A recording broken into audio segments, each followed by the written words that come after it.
Atos, capítulo 11. A explicação de Pedro. Logo chegou aos apóstolos e a outros irmãos da Judéia a notícia de que os gentios haviam recebido a palavra de Deus. Mas, quando Pedro voltou a Jerusalém, os discípulos judeus o criticaram, dizendo: "Você entrou na casa de gentios e até comeu com eles."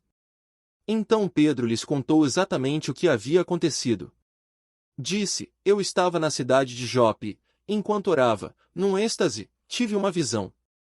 Algo semelhante a um lençol grande foi baixado do céu, preso pelas quatro pontas, vindo até onde eu estava. Quando olhei dentro do lençol, vi toda espécie de animais domésticos e selvagens, répteis e aves. E ouvi uma voz dizer: 'Levante-se, Pedro, mate e coma.' Eu respondi: 'De modo nenhum, Senhor. Jamais comi coisa alguma que fosse considerada impura ou imprópria.'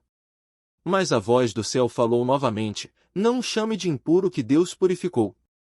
Isso aconteceu 3 vezes, antes que o lençol, com tudo que ele continha, fosse recolhido ao céu.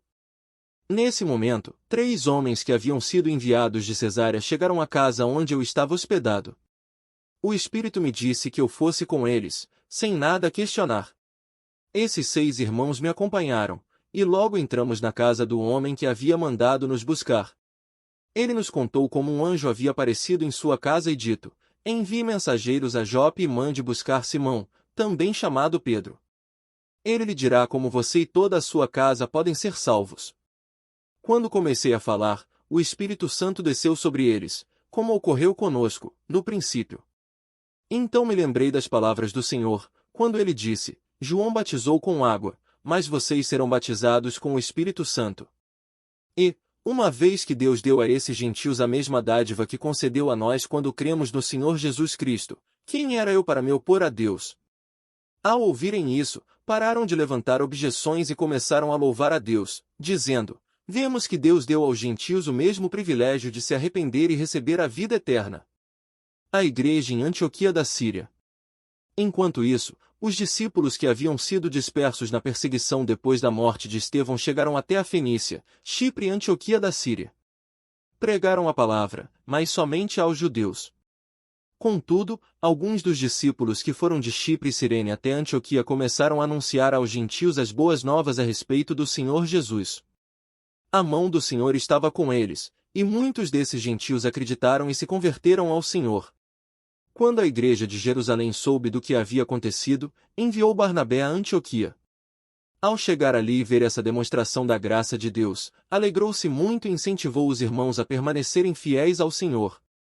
Barnabé era um homem bom, cheio do Espírito Santo e de fé. E uma grande multidão se converteu ao Senhor.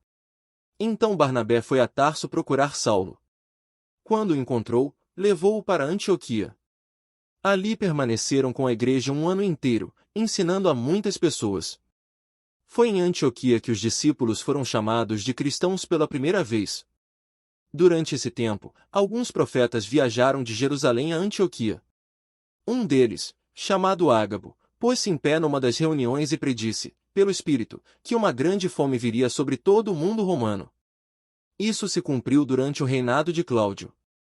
Então os discípulos de Antioquia decidiram enviar uma ajuda aos irmãos na Judéia, cada um de acordo com suas possibilidades. Foi o que fizeram, enviando as doações aos presbíteros por meio de Barnabé e Saulo.